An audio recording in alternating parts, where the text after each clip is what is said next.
I occasionally think how quickly our differences worldwide would vanish if we were facing an alien threat from outside this world. And yet, I ask you, is not an alien force already among us? Looks like you got an object right in front of you, Mark. Can you look out there? Discovery, we're sending you an orbiter state vector. Sparkling bed of diamonds out there. Is that a real picture, or are we just getting some video fuzz?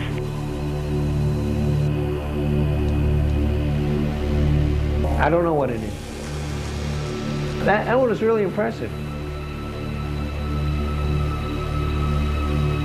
There are, on the other side of the coin, at least 5 proofs that the objects were not ice particles, therefore spacecraft, and they were either extraterrestrial or terrestrial, obviously.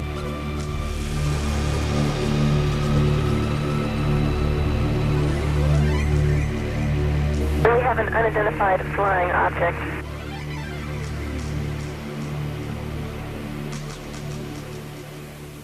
For over 2,000 years, humankind has speculated that it is not alone in the universe. But it wasn't until September 1959 that American astronomers first put forward a practical, technically feasible proposition to search the cosmos for life forms other than ourselves. Less than a year after that, the idea was translated into practice. Since then, SETI, the search for extraterrestrial intelligence, has fired the imagination of millions around the world. However, the practicalities of SETI make the proverbial search for the needle in the haystack pale into insignificance. In fact, it's been calculated the quest is more akin to delving for a 2-inch bodkin in a haystack 35 times the size of Earth. All sky surveys up to a distance of 70 million light-years made at Harvard, Buenos Aires and Ohio since the 1970s have failed to detect any evidence of omnidirectional transmissions. After years of analysing hundreds of billions of signals, fewer than 100 have given the appearance of artificiality, and none of these could be relocated in repeated surveys. The world of astronomy then remains divided between the true believers, who think they will find evidence of extraterrestrial life in our or other galaxies, and skeptics who regard that, and the work of SETI in particular, as either a diversion from more important things or a gigantic waste of time, resources and money. It's a curious fact, but NASA is forbidden by Congress to seek communications or signals from the very intelligent life-harbouring planet SETI hopes to find. NASA is forbidden, therefore, to spend its time, resources and money on seeking out contact with extraterrestrial intelligence. But what if that extraterrestrial intelligence were to establish contact with NASA, directly or indirectly? What then? And where does NASA and its US Congress stand when it comes to UFOs? Could a small proportion of the residual evidence, gleaned from millions of worldwide UFO observations and case histories, point to an extraterrestrial presence already in our midst? Should claims and statements made by credible professionals and observers be ignored? Should intensive and documented interest shown in the UFO phenomena by every strand of the military and intelligence community be simply tossed aside? Should countless photographs and film footage taken of the phenomenon over the years be looked upon as worthless? Should radar tapes, which have recorded the phenomenon on 400 occasions, be deemed as flawed? Should Congress then pay lip service to NASA, the scientific community at large, and its military and intelligence chiefs, or is it time that politicians began to address the most important issue of our time? Is man, as some would have us believe, a unique species to this universe? One that evolved over the eons to finally stand upright and walk this planet? One that was able in the course of less than a century to progress from horse-driven carriages to putting a man on the moon? How was this staggering technological progress achieved over such a short period of time? Is it pure coincidence, then, that midway through this period, reports of flying saucers began to emerge from around our world? At the precise moment when man was signalling his intentions to step forth from his earthbound environment, the phenomenon we now term UFOs signal back. Throughout the documented history of those early pioneering manned missions into space, one can find numerous references, made by both astronauts and cosmonauts, to witnessing, and sometimes describing, curious anomalous objects seen while in orbit around the Earth. John Glenn likened these to fireflies, and for a time, NASA actually believed they had stumbled across living critters, according to one of its retired astronauts, Scott Carpenter. The years went by, and with each passing decade, there appeared no let-up in reports of UFO activity. But in the late 1980s, those reports took on far greater significance with the arrival of the camcorder. In the space of a few short years, what was once regarded as an extremely rare event, to capture a UFO on film, has now become commonplace.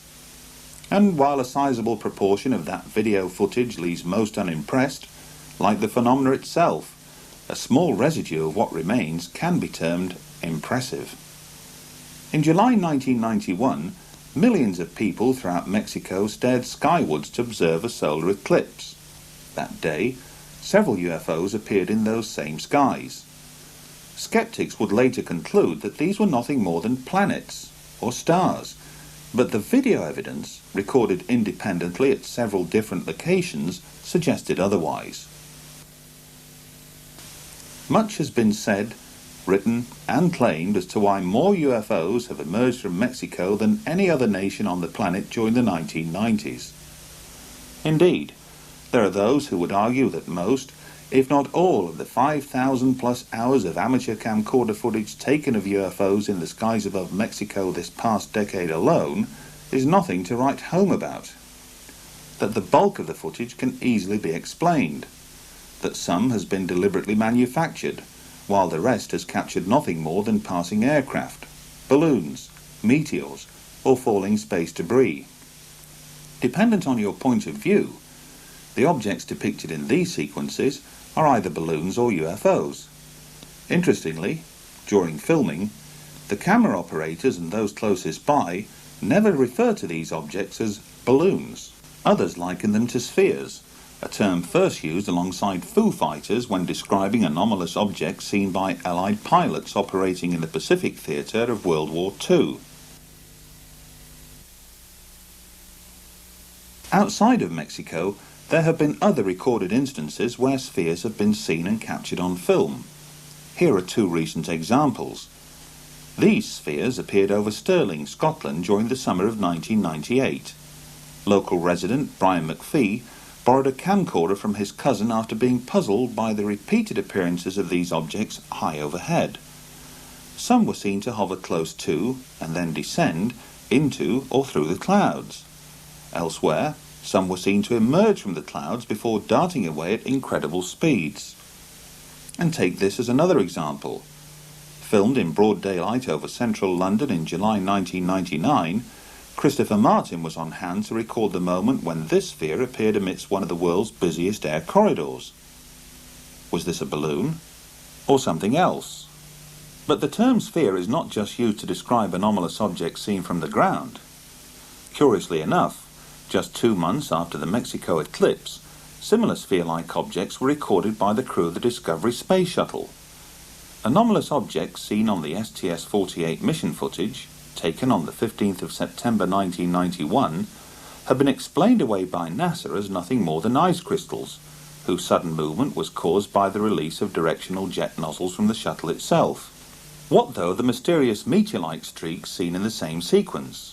And what of this counter-explanation to NASA's ice crystal theory by Dr. Jack Kasher of Nebraska State University? At least 5 proofs that the objects were not ice particles, therefore spacecraft, and they were either extraterrestrial or terrestrial. Obviously, that's the dichotomy that While many still remain unconvinced that the STS-48 footage captured intelligently controlled spacecraft in mid-flight, it was the catalyst that would persuade both UFO researchers and amateur astronomers alike to pay much closer attention to space shuttle missions in the future.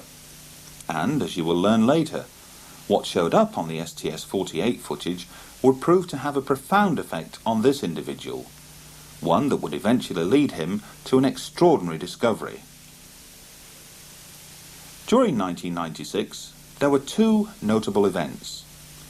In August of that year, NASA announced that it had unearthed fossilized evidence contained in a Martian meteorite and discovered 12 years earlier in the frozen wastes of Antarctica, which would appear to suggest that life, albeit billions of years old, once existed on the red planet.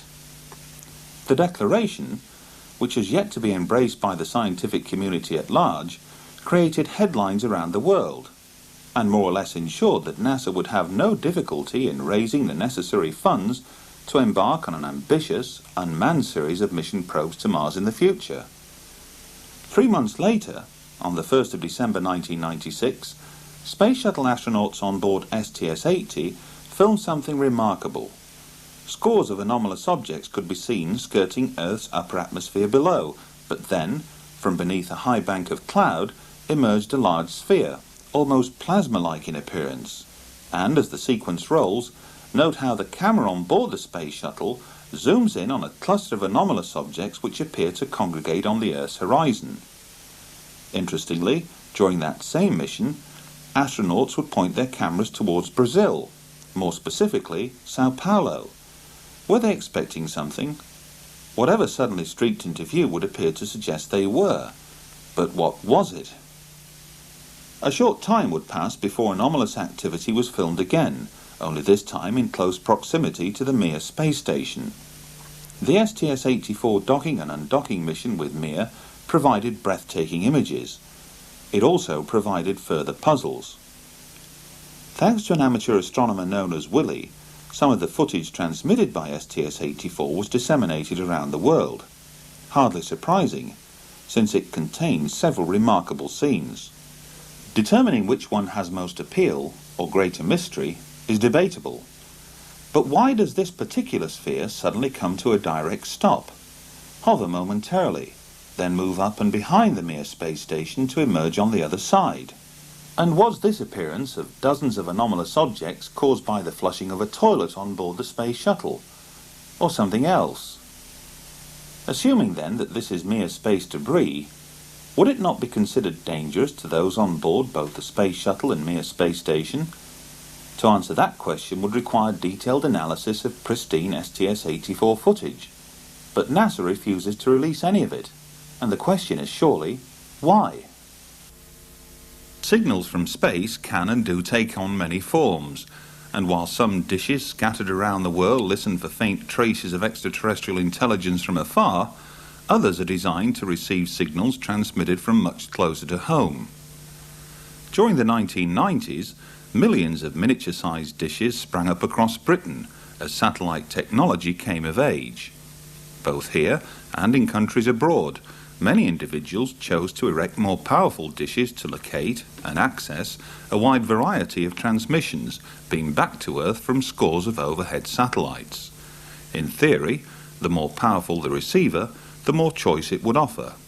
And, as we've already seen, some of those individuals chose to utilize their satellite dishes to monitor and record transmissions beamed down to Earth from the Space Shuttle.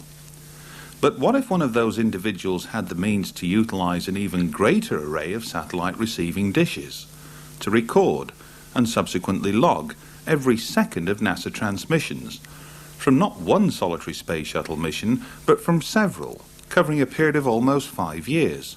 What then? That incredible scenario first came to light late one evening in the summer of 1999, when Graham Birdsall, editor of UFO magazine in Britain, took a call on his mobile phone. The caller was Martyn Stubbs, a cable TV station manager from Vancouver in Canada. For the next 45 minutes, Graham listened intently as Martyn proceeded to recount an extraordinary story in which he claimed to have accessed NASA's downlink transmissions originating from numerous Space Shuttle missions that stretched back over a period of several years. And, amidst all of this carefully logged footage that amounted to over 2,500 hours, Martyn further claimed to have stumbled across something equally extraordinary, palpable evidence for the reality of not one, but 2 extraterrestrial life forms. In order to fully verify these and other equally amazing claims, Russell Callahan was dispatched to Vancouver last August to meet up with Martyn in person. Joining him would be Brian Borshoff, project director of the Phenomena exhibition, who flew in especially from Australia.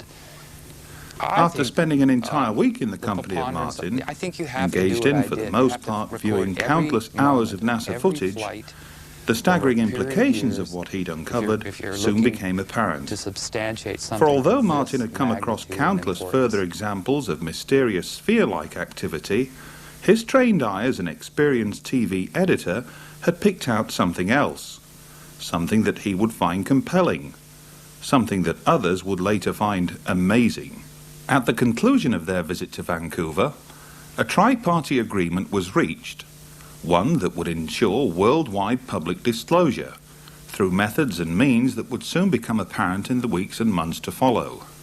But why, on the strength of one phone call, did Russell Callahan and Brian Borshoff travel thousands of miles to touch base with Martyn Stubbs in the first place? Call it intuition, call it good luck, call it what you will, but on hearing Martyn relate his extraordinary story, he sent out a signal far more powerful than that generated by any satellite. And what better means to demonstrate the point than by having Martyn recount that story in his own words? Hi, I'm Martyn Stubbs, and I'm a resident of Bowen Island, Canada. Bowen Island is a small island of about 3,000 people just off the coast of British Columbia. The city we directly commute to on a little ferry, 20-minute ride, is the great city of Vancouver. And it's here that I was able to discover, through NASA's own video downlinked from the shuttle, two types of phenomena that, from my estimation, should not be there. The first phenomena is a spherical phenomena. It's the best I can do in terms of explaining it. And the second phenomena is a phenomena that is virtually invisible to the human eye, but when filmed with a CCD camera and you break the video into frames, and there's 30 frames per second. Then you split the frames into fields, because each frame contains 2 scan fields, and it is in those fields we have discovered our second space phenomena. It's not a matter of finding something that is a reasonable doubt scenario. It's more about, let's just keep collecting, studying, and analyzing, and eventually the jigsaw puzzle will come together, and it's finally happened. I held a very privileged position in the city of Vancouver. I was in charge of, for the past 20 years actually, community access cable stations. And those are public stations that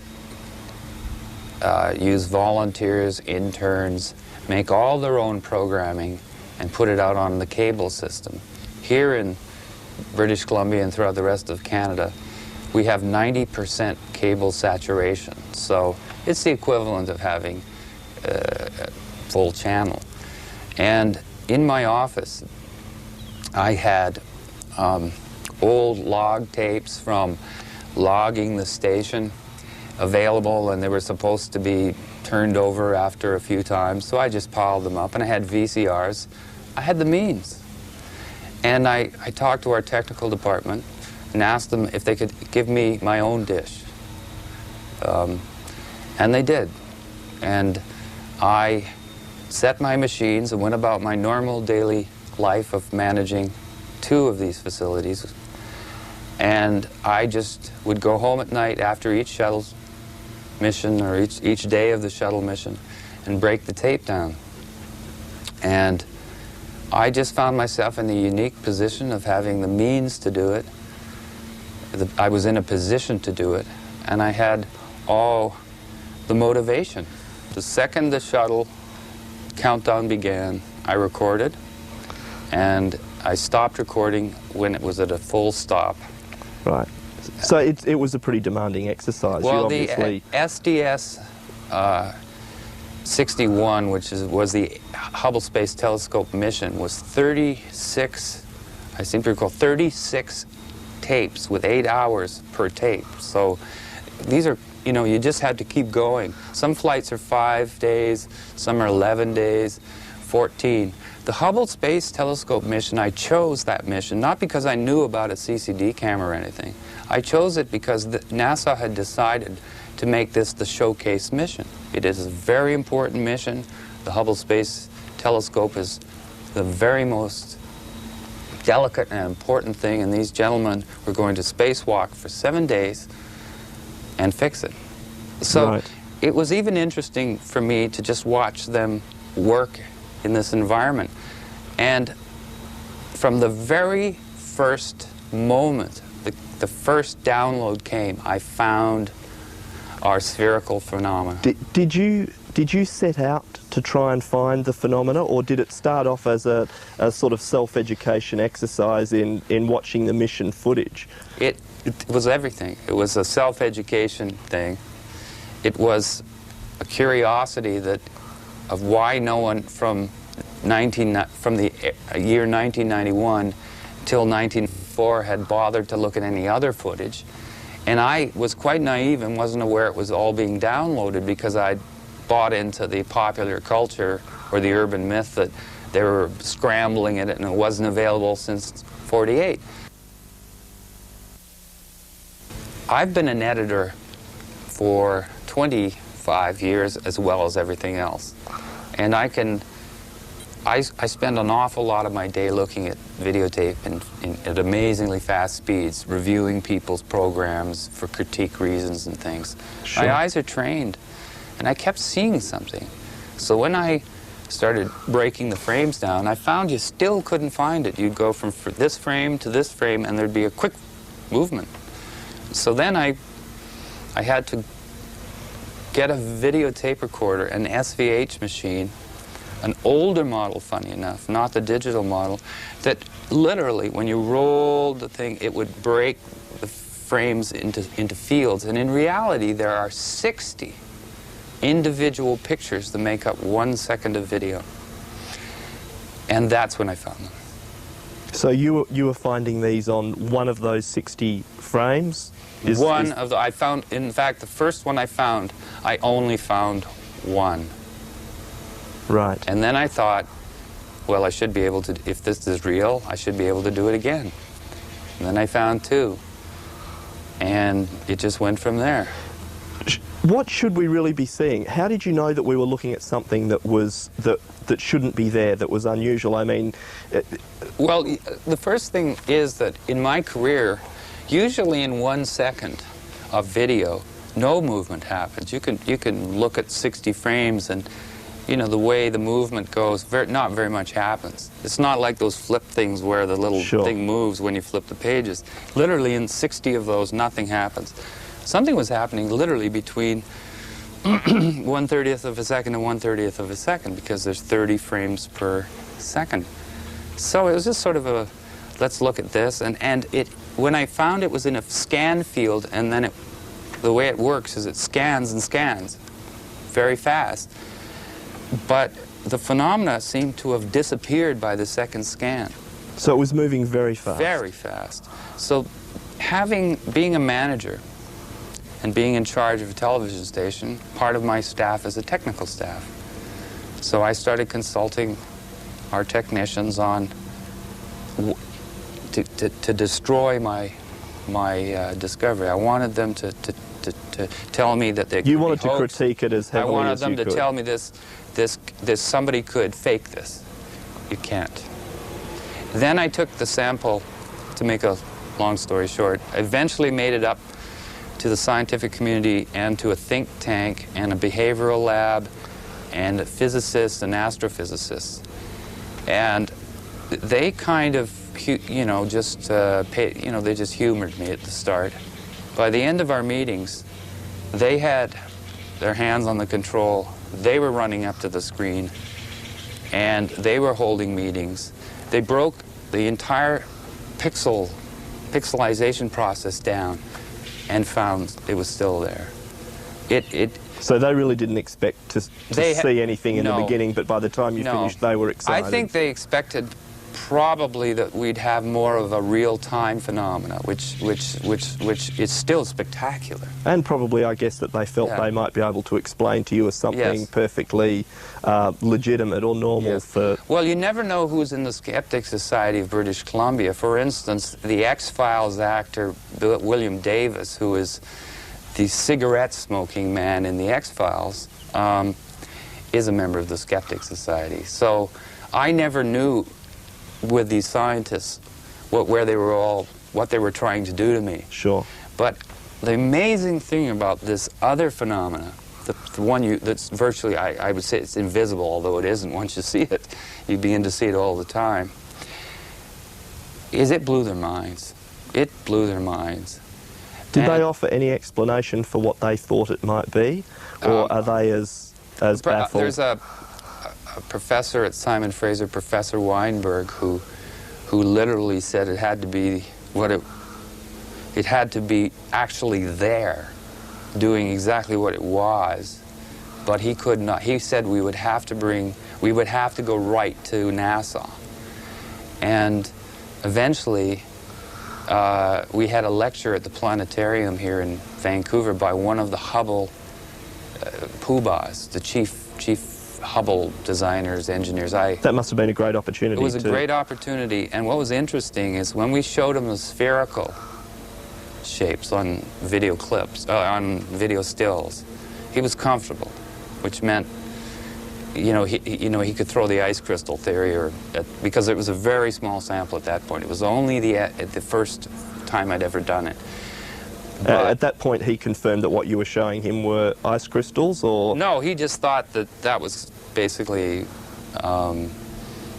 He accepted that it was a phenomena of some sort. He just... Well, they're comfortable at NASA because James Oberg, who's the NASA debunker, in my estimation, had basically briefed them all that don't worry about all this stuff you see, because that's just all kinds of stuff you don't understand about ice crystals. So he didn't have any, it was the Hubble fellow at the planetarium after the lecture with the head of the planetarium. He sat there comfortable, but when the still frames of this second phenomena were shown to him, he stormed out of the room. Did he say anything? Did he give any reason? He made some huffs and puffs and stormed out of the room. Now we found, that's very unusual kind of reversal. And we obtained, meaning an artist friend and I, who's got more guts than me, I guess, in terms of walking through front doors, which you're not supposed to. He picked up the phone after he got the number and phoned this fellow. And he got hello, and the second he said who he was, there was back talk, things like, it's that guy, blah, blah, blah, and the phone went down. In other words, communication was cut off. Not a very good public relations exercise for the... No, but we found it odd that, these are okay and these aren't. So anyway, that's how it started. So Professor Weinberg, who's a wonderful man, said to me something he's never said to anybody before. He actually sat down, sort of rolled his hands through his head and whatever hair he had, and said, I believe there are things out there, and it's just a matter of an et cetera, et cetera. Well, my friend, my partner, could not believe. He knows this gentleman, has worked through the Canadian Space Agency with him. This Professor Weinberg studies the effects of space travel on the brain. Right. And shapes, and whether they, why they come home depressed. Elizabeth Bondar, our famous first woman in space, it isn't generally known in Canada, but she was depressed, massive depression for the first 2 weeks after she landed. And so they really had to study what's going on. Sure. And they found that they were missing, that there was familiar shapes that we see every day not in the space program. And that's what these people were doing. working with the Canadian Space Agency to suggest putting shapes in parts of the shuttle or redesigning things to familiarity for your subconscious. Right. It says they talk to orca whales up there, and they photograph the brain and put pictures in front of you, and then colors flash, and they photograph it. It's the only place at the university you can get a parking spot because no one knows it's there. I didn't know, and I went there. So, and he told me things. He said, get another flight, duplicate the phenomena that you've got, duplicate what you did, try to get the 2 different colors, try to get multiple ones in a shot, because the STS-61, I was quite naive, especially this second thing. And so I remembered that, and I recorded the next shuttle, and I knew what I was looking for, and I found it. You mentioned something to me earlier about the lighting conditions and the fact that you felt they were self-illuminating. Well, I needed, yes, at first I actually thought, you know, I was my own worst skeptic. I've learned that in television. You know, you don't present anything unless you're totally researched and sure. But I began to discover that these were appearing in dark, when the camera, you know, when the sun went down, when the sun came up, when there was refraction, when there wasn't refraction. I found them under every lighting condition, and my only conclusion from looking at the video and continually looking at it is obviously they're self-illuminating. Did they change at all under those different lighting conditions when apertures change, or the sun goes down, or the craft's in a different position? Do they appear to be any different?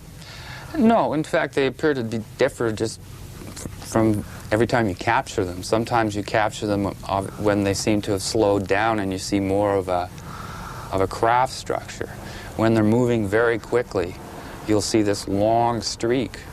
Right. But the interesting thing is, after after 1,000 of them, and I still photographed them, you lay them side by side and you start to see common things. You start to see markings. You start to see kind of shape. You know, it's not... So you've almost been able to classify them in a way. Well, actually, I've been calling them the second phenomena, but the way I see this is everything to date that has been shot by humans from here, from the ground, I call one. That's one.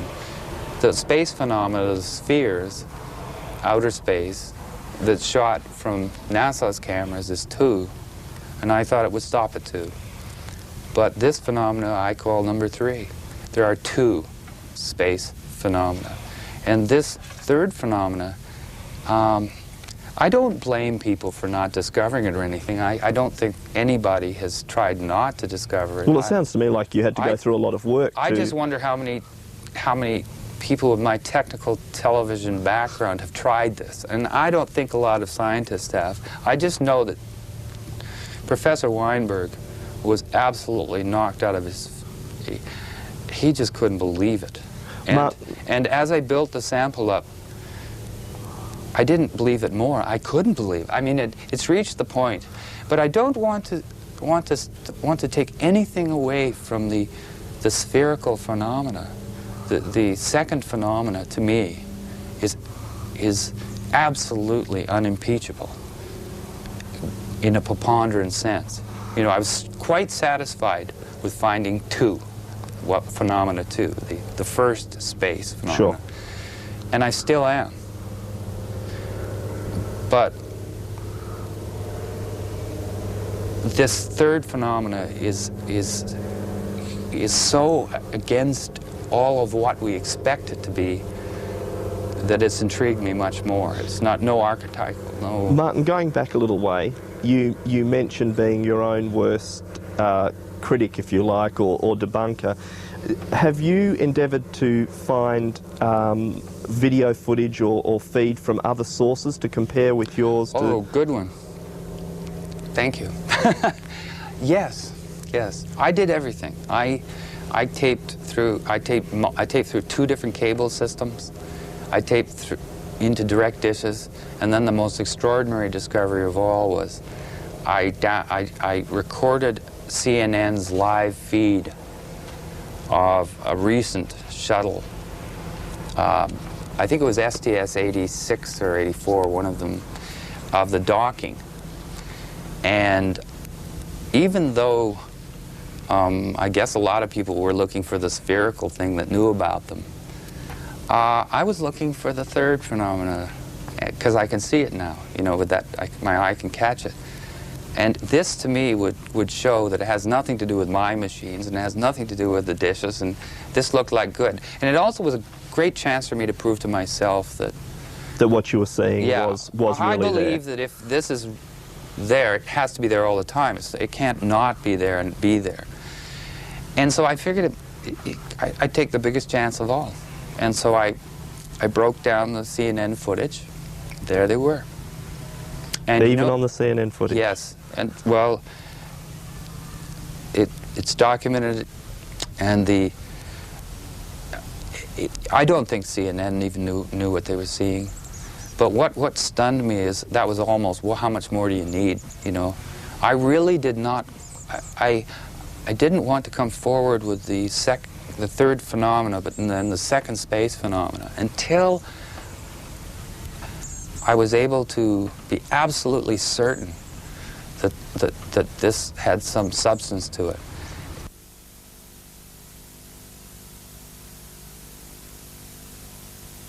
I didn't want to lose the second phenomena. I didn't want someone to get diverted on this, shoot it down, and then say, well, that means that incredible spherical phenomena that is I also documented in great abundance.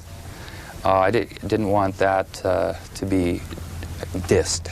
After you'd collected this material, you mentioned the gentleman at the planetarium that decided that he didn't want to talk about it. Yeah. Have you spoken to any other? Have you spoken to NASA or any qualified people there that might be prepared to comment on what you've seen? It's so hard to tell this story, but again, I then met a physicist from California, actually from Topeka Canyon, who used to be a part of a think tank there, red, blue, or blue-green, or something like that. Sure. Who cares what it's called?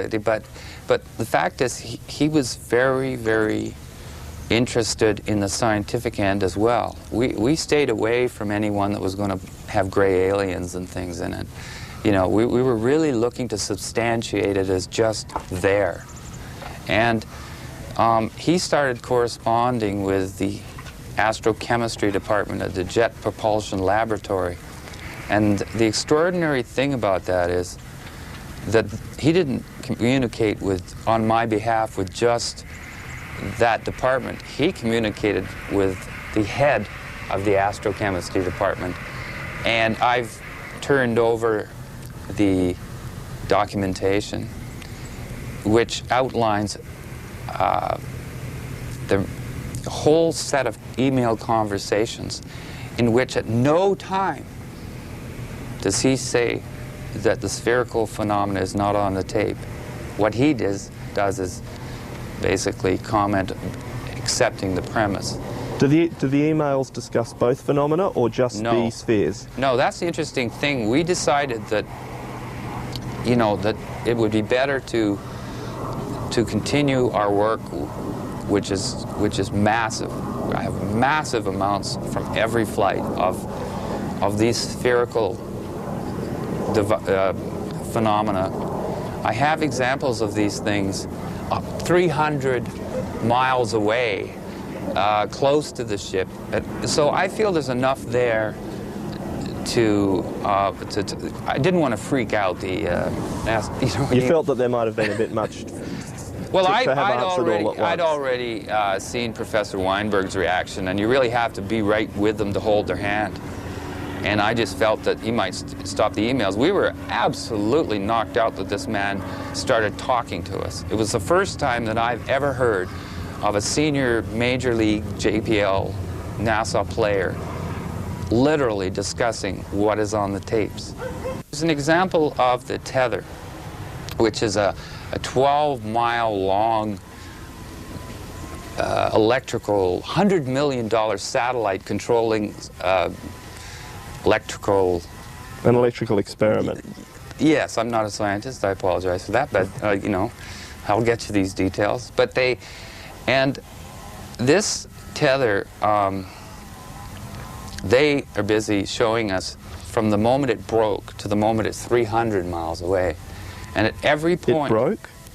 Yes, mysteriously it broke just in the right place. If it broke a little bit too close to the shuttle, it would have taken the shuttle out. If it had broken a little further on, it would have maybe destroyed the wing or something, you know? Because you hear the astronauts say, well, it couldn't have happened in a better place, you know? And then, just to continue on the distance, as these things started swarming it, and as this thing drifted away, they're continually showing us, or NASA, I guess, you know, through the downlink, this $100 million satellite. And the phenomena followed the satellite. This is the second, the spherical phenomena. The spherical phenomena. And are NASA commenting on these things as this is happening? Oh, at one point they asked, and the astronaut says, well, it's a little bit of debris or something, like you'd think he'd know, that follows us around, sort of. That's, you know, it wasn't like, oh, this is this. And then they dropped it. There's a few of these things in the footage, or are there a lot of them? There's more than a lot. If you've ever seen a hornet's nest after you've thrown a rock at it, you know, that's what it's like. And how do you count the hornets? So they're all going in different directions. And I use tricks like fast forward, because when you go in fast forward, if they're all stars, they all go in the same direction. You know, these things are all moving. But what was very interesting is they're saying, how far is the tether? Well, the tether is now 100 miles.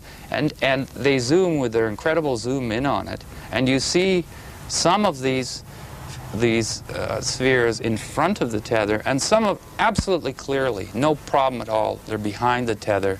And if the tether's 12 miles, and these are half the size of the tether going behind it at 100 miles away, they're not specks of ice. Well, even for me, I find it hard to believe that they could be crystals then if they're doing but again, I'm merely saying that, you know, I'd like that I'm just saying what they can't be. And I've never heard of a 6-mile ice crystal that's spotted crystal clear 100 miles away, you know, etc. So there's hundreds of those examples. Then they've called them on the different videos. One time they said they were shooting stars and meteors. Then the same phenomenon appears on the next flight, and it's ice crystals. And then the next phenomenon appears on the next flight, and it's debris. You see what I mean? They've already established it on STS-70-something that it's... I seem to remember something about fireflies at one stage from a long time ago. I believe this spherical phenomena first appeared to John Glenn as early as 1962. And he did, and it continued. We have documentation from various publications that shows that they know clearly. They didn't have an answer for 3 to 4 space flights. They had an answer to what, you know, the blue haze around the Earth is. You know, it's they had an answer to just about everything else. But there's this very interesting thing about 3 or 4 flights in, where it says John Glenn's fireflies spotted over Perth. They're still calling them John Glenn's fireflies. And we have an astronaut making the comment on the 25th anniversary of the moon flight. He says, it's hard to believe, but he says it's a fact that we thought that John's fireflies, again, Glenn's fireflies, were living critters. Now, at no time have I've read everything, and at no time have I ever heard that before, that NASA concluded originally that the fireflies were alive. So they were still calling them John Glenn's fireflies 4 flights in. There's another interesting thing. If you look at John Glenn's original photos, which I have, which he bought a camera at a Cocoa Beach drugstore, even though the shuttle or the whatever capsule that I've forgotten, even though they had a camera on that, he took his own. And when he saw the fireflies, and it's all documented, and it's even in the movie The Right Stuff, he holds the camera up while the fireflies are above his head, and he says, "I better film or you guys are going to think I'm nuts." And when you see those pictures, and you see the pictures of the shuttle today and the Mir, you see the same phenomena. Sounds Little, like it might be spherical. an interesting exercise to show John Glenn the footage that you've now got and let him comment on that. I challenge NASA, JPL, Story Musgrave, astronauts, and especially James Hoberg to debate me. Because it's one of those situations where if they haven't done the homework I've done, and they don't have the video I have, and they haven't done the research, and that they don't have a chance. I wouldn't be able to downlink what I got. I wouldn't be able to find the things I've found and do it consistently like I have been able to do if NASA really wanted to hide it. Although you did mention to me, Martyn, that they shifted a satellite at one stage, or... Yes, they've done some shifty things, and there are military people as well as the non-military people. For instance, there's a flight I have where it's basically the entire flight was the control room except for the spacewalk. The spacewalk was to test the new backpacks, and it's a famous walk because the fellow flipped around, the astronaut flipped around and couldn't stop. So that's what made the news. But if you look at the whole spacewalk, and everybody in the media had the chance, there's a point where he says, "There's not, Mark, will you look out there? There's an object right in front of you." And the military fellow says, "I don't know what you're talking about." Now just think to yourself, if I said there's a bee about to sting you, wouldn't you go, "I wonder where that is," or something other than, "I don't know what you're talking about"? First of all, what do you mean you don't know what I'm talking about? If I'm in outer space and I'm flying around and my partner says there's an object in front of you, I wouldn't say, "I don't know what you're talking about," and then his next line is, "Never mind." And then the third astronaut says, "Am I missing something?" And he says, "Don't worry, the lens filter came off," now confirming the size and how close it must have been. Going, and it's flying off at 10 o'clock and 11 o'clock. Now, when they first mentioned the object, the shuttle camera, you couldn't see it. So I wasn't looking for it. They drew my attention to it. I looked, and there the object emerged. And the third thing he's saying to the third astronaut is, "Don't worry about it. Don't worry about it." You know, it's the camera filter. And then he even confirms, off 10, 11 o'clock, 10, 11 o'clock, you know. And then there's a pause, and the control room below tells him to stay vector. Shut up. Stay on course. Continue with what you were supposed to do. And then they continued as if nothing happened. As if nothing had happened. Yet it's right on tape. Audio, video, and you see the object they're referring to. So, but my point was they didn't hide that from me. They're challenging us to find it. And my only question is, how come there aren't more of us out there finding it? This is a big world, and most humans love mysteries, and the video is available, and many people have home dishes. And even though NASA moved the satellite almost onto the horizon after they found out what we were doing, we still were able to get the satellite. I just don't see, I've had no agents at my house. I've communicated with the Canadian Space Agency, but I can't, for their protection at this point, I can't give you the name, but let me just say that we ran it by our own country's space agency due to the connections we had. And what was their comment? That it was the most popular underground tape among the astronauts. You know, that it was the one they all wanted to have a copy and show their friends at night. Like, that was the reaction. This is a great tape. We love looking at it. Everyone just thinks it's the greatest. No, the Canadian Space Agency has been very cooperative. That's what I'd like to say. The Canadian Space Agency has been cooperative. I communicated with Washington headquarters and received an answer. And we've been receiving answers from JPL in California. Everyone's talking to us. No one's threatening us. And all the video has been totally available the whole time.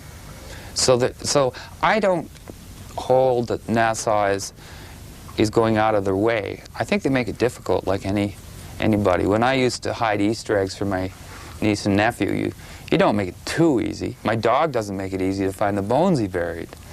And it's not easy to do. This is very hard. I want to emphasize that even for me, this has been a very hard but fun thing to do. And I think the preponderance, I think you have to do what I did. You have to record every moment of every flight over a period of years if you're looking to substantiate something of this magnitude and importance. I took what Professor Weinberg of Simon Fraser University said very seriously. If you really want to do this, duplicate it. Get it in every lighting condition. Get it under every circumstance. Get it in every circumstance you can. And the one that made me happiest, funny enough, was almost the last flights I recorded, because I got it in black and white. There was a CCD camera put on one of the flights, and I thought that's the charge coupling device, which is an electronic way rather than the old tubes, these big tubes that are slower on their scans. So as soon as the faster scanning and tube CCD was on the black and white, I challenged myself again. You should be able to find them, and I did. So I've got them in black and white, but I've got them under, and I know which camera. I now know where to look for them. I know what events. When in STS-80, when the door wouldn't open, you know, they had the spacewalk scheduled, and the door wouldn't open.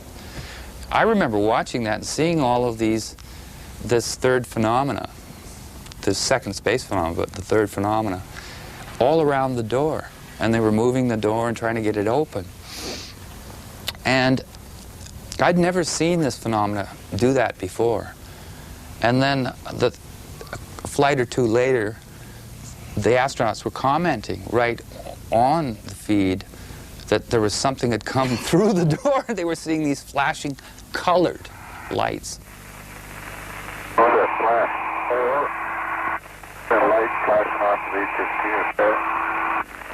I thought it was me. What? I just thought it was my imagination.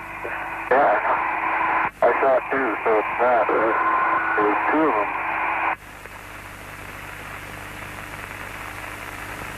There's another one. What are they? Some sort of lights flickering in here. Maybe they're taking pictures. What is this?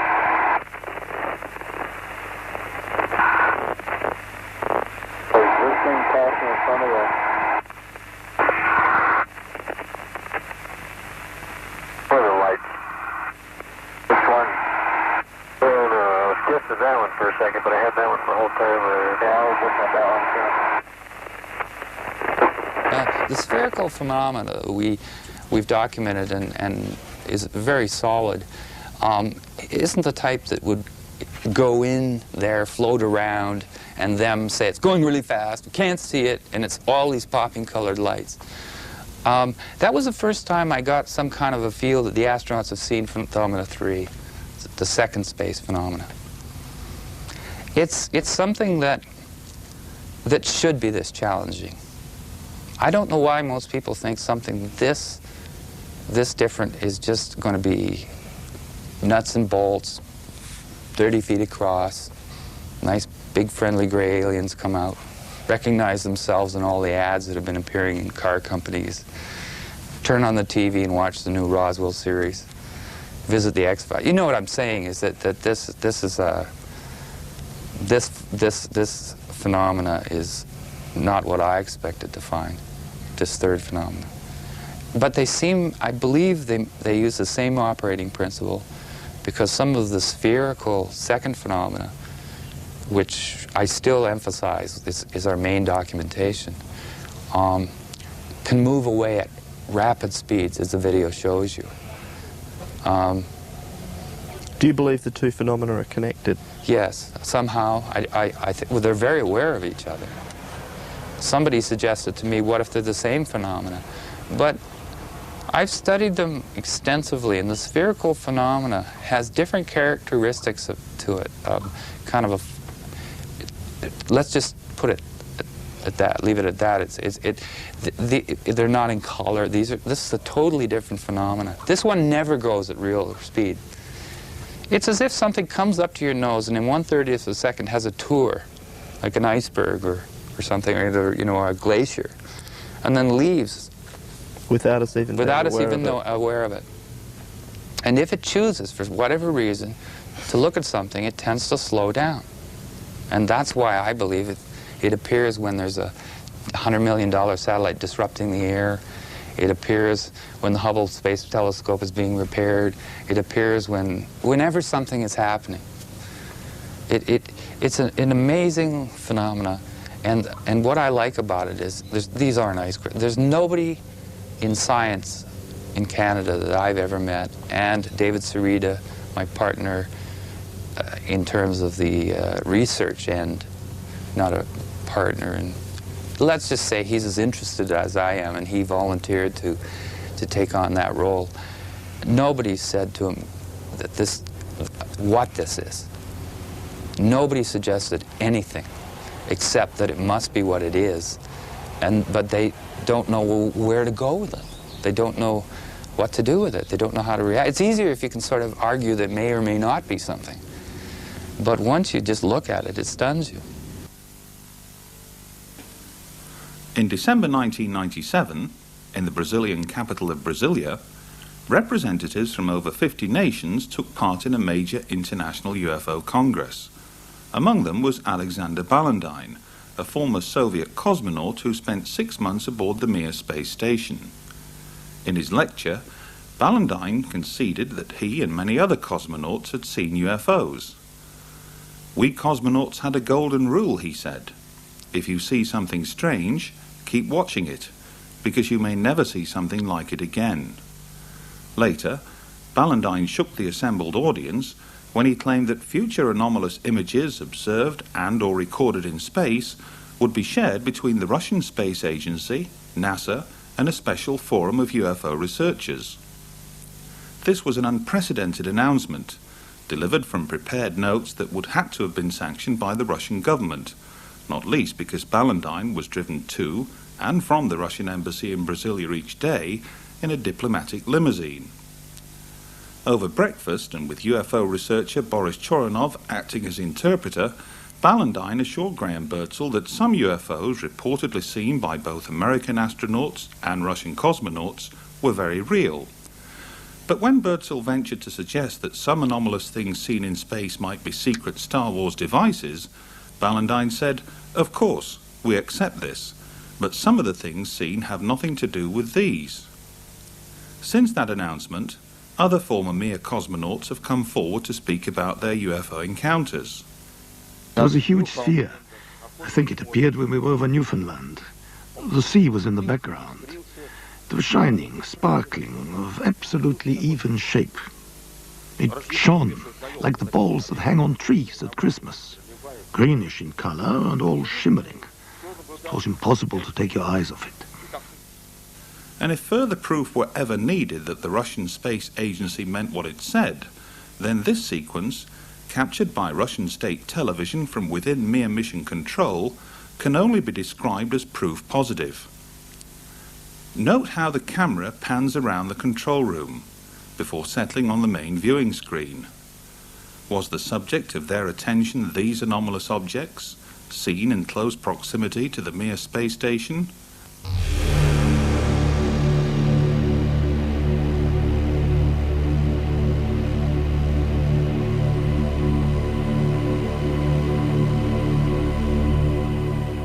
Intriguingly, here's the exact same sequence, only this time recorded by Martyn Stubbs from NASA's downlink.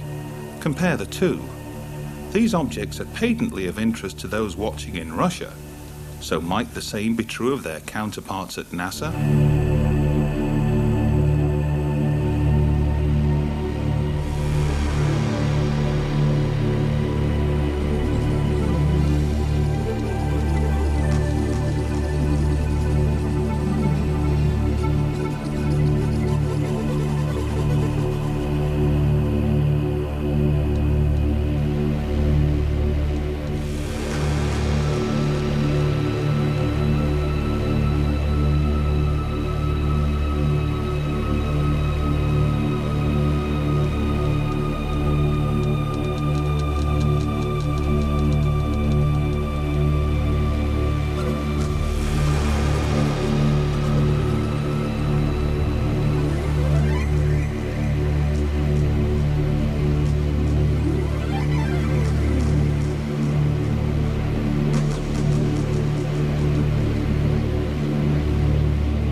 Columbia, Houston, we're looking at our payload bay camera, and it looks like a lot of moonlight glinting off the ocean, a whole sparkling bed of diamonds out there.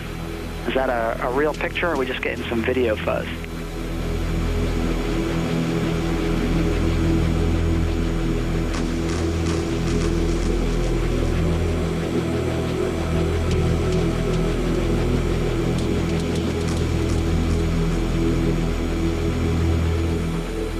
Houston, we're recording that. That's some of the ice crystals that we were dumping out earlier, and yeah, it's a beautiful picture. That's a great combination of the moonlight and the ice and the clouds.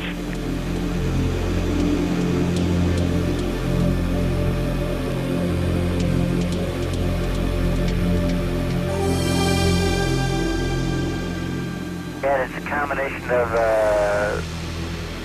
moonlight making those ice crystals sparkle, and maybe as well as some of the sun starting to come up on the horizon. Well, thanks for the picture.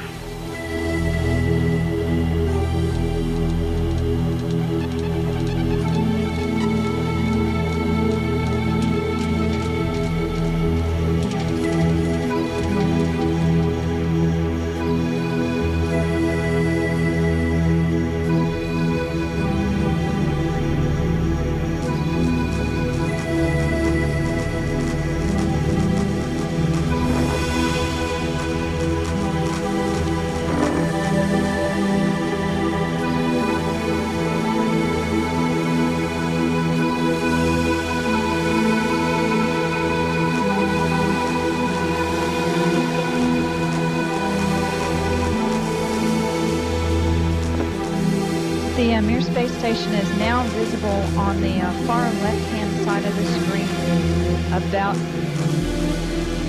about an inch from the bottom of this particular picture.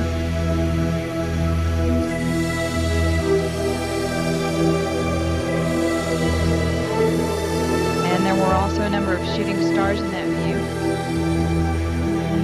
The camera has now moved to a point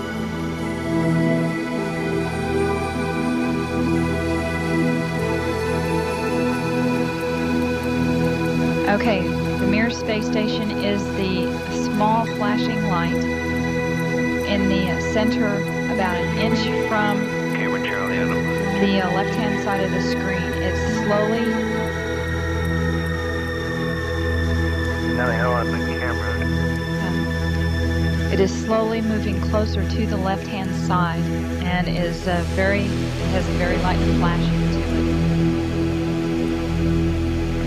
We think on the middle of the screen, way to the left-hand side.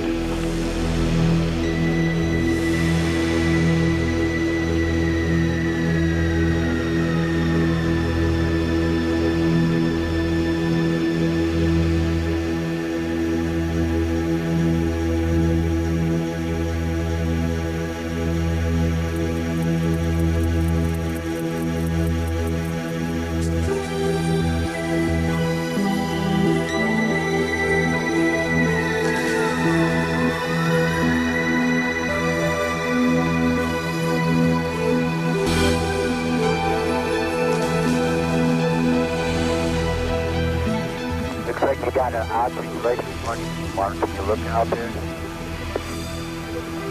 I'm not sure what you're talking about.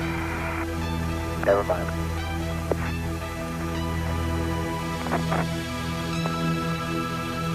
Are we missing something? I don't see anything. Yeah, we think the camera filter came off, Mark. It's about your 10 o'clock, 11 o'clock going away. Don't worry about it.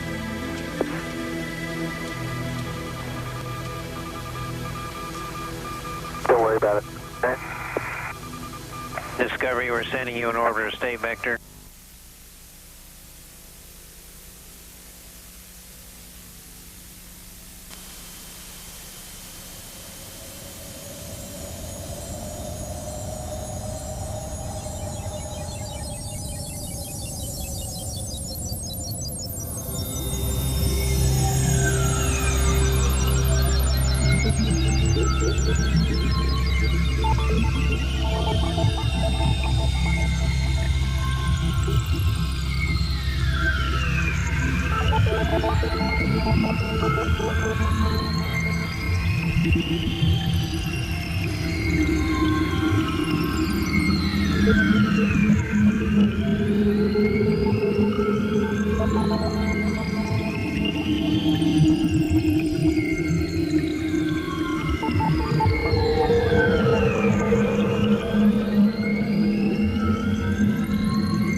we see the satellite now, it's like a bright spot at the end of the tether, and on the other end, the low end, there's also a relatively bright spot, which is maybe an accumulation of the tether.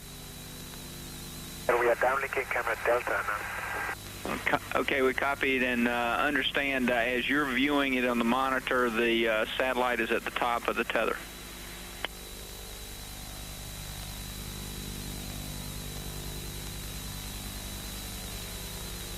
That's correct.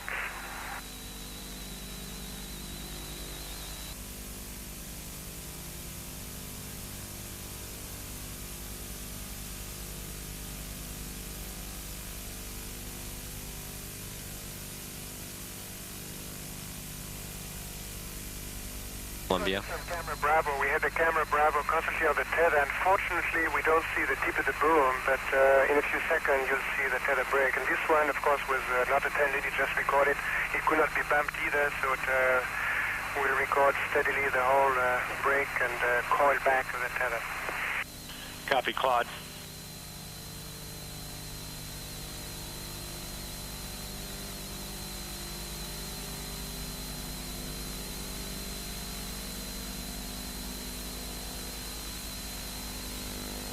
Go.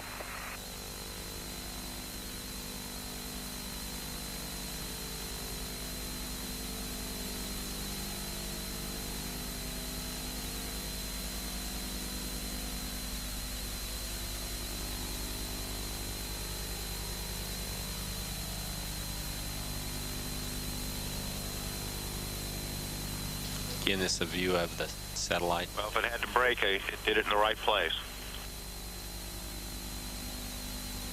True.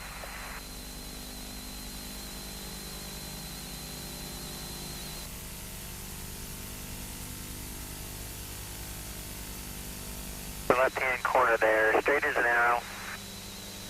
So it seems from here. Yes, sir, we have it. Great picture.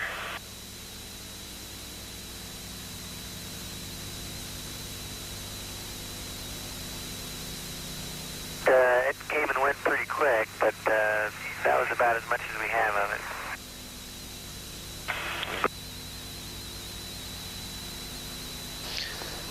Columbia and the satellite now 77 nautical miles apart. Again, that call reporting that the crew can see the tether and see the satellite. That it's beautiful.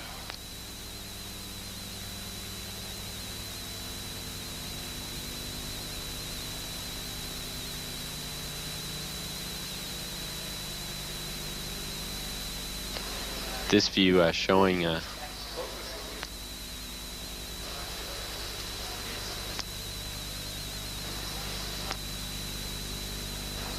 satellite. Again, just moving into sunrise. 81 nautical miles now from Columbia.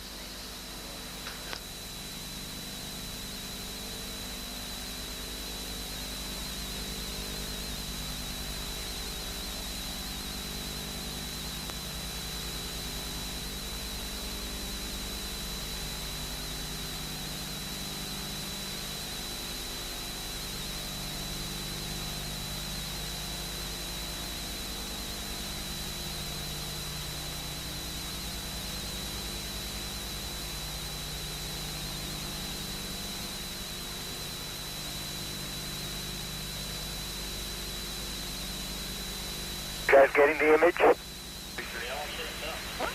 Franklin, we see a long line, a couple of star-like things, and a lot of things swimming in the foreground. Can you describe what you're seeing?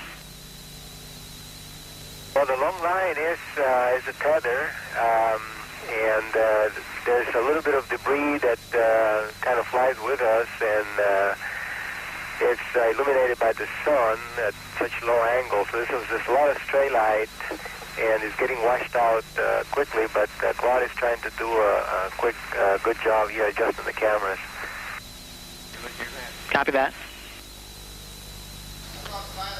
Again, that description by the crew, this is the tether in the satellite with approximately 12 miles of tether still attached to it. Columbia and the satellite now just passing over the west coast of northern Africa. The two spacecraft now 90 nautical miles apart.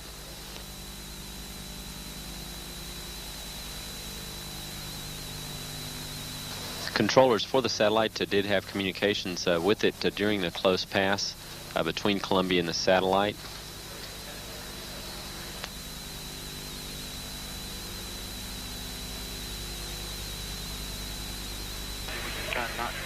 Columbia, Houston, that's a much better view, a lot more contrast visible. And how wide does that tether appear to be? It seems to resemble a much wider strand than we'd expect. Can you describe which way the satellite is visible on that strand?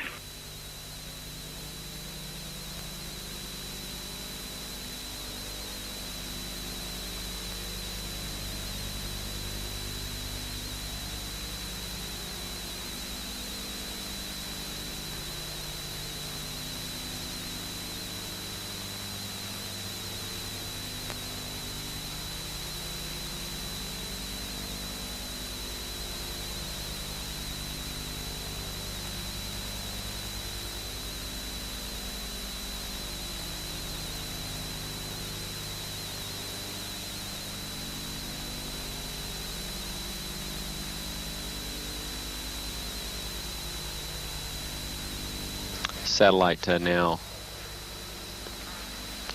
100 nautical miles. Charlie, completely unzoomed, and you see the full extent of the tether. I try to adjust the focus, but I can't get better than that. Okay, Claude. Thank you. I'm going to zoom in now.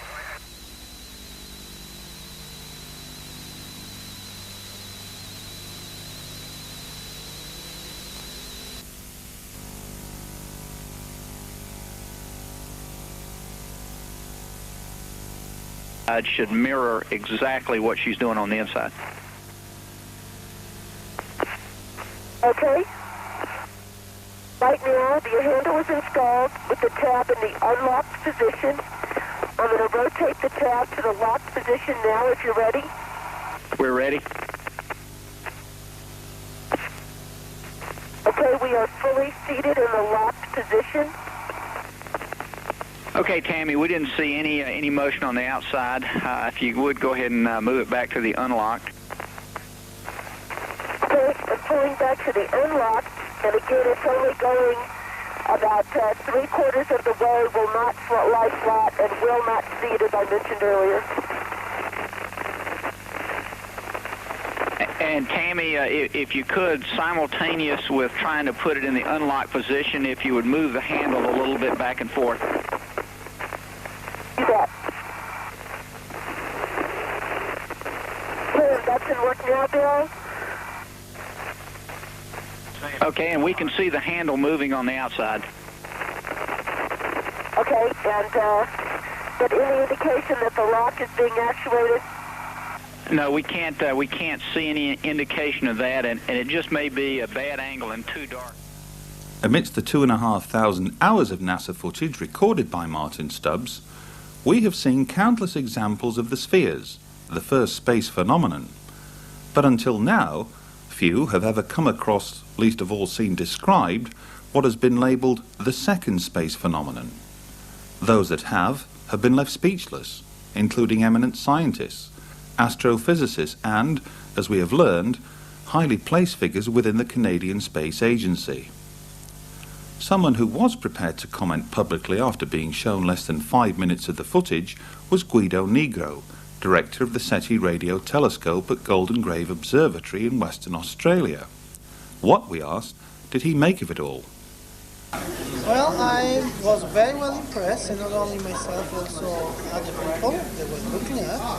And because this time we are not talking about footage taken off from some home movie camera, but someone that actually was flying a space shuttle, so automatically that gave us the fact that the picture must have been real, genuine.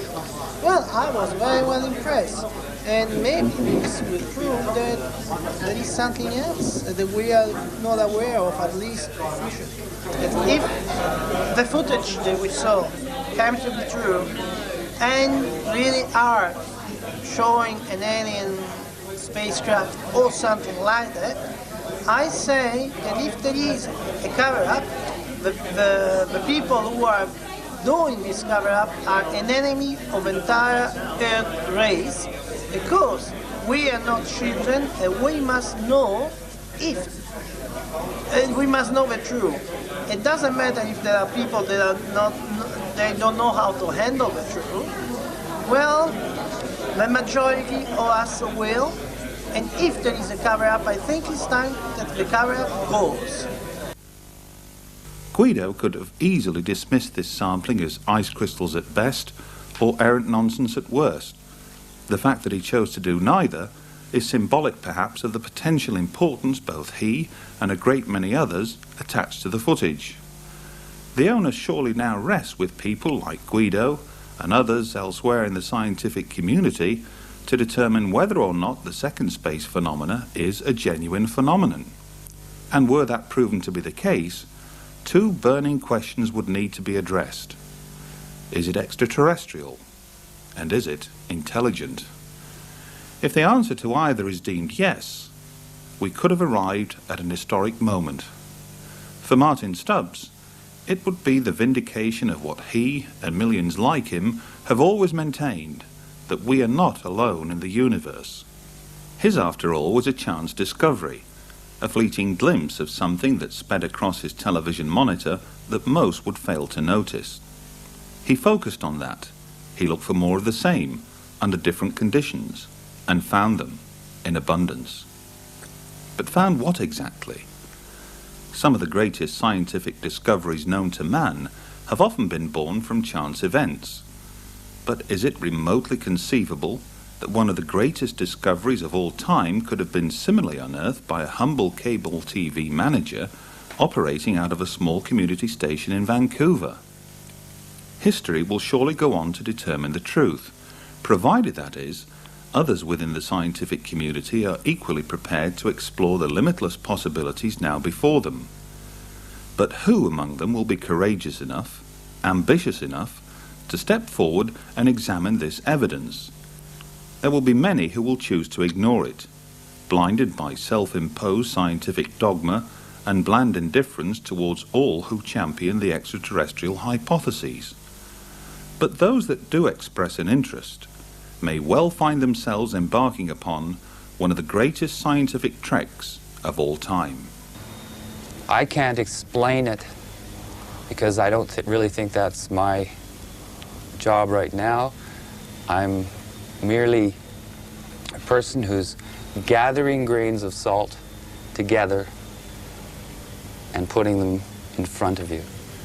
It's as if you have a carpet and you have a handful of salt and you throw the salt on the carpet, you look and you don't think there's any salt there. But when you gather it up, put it back in your hand, you have something.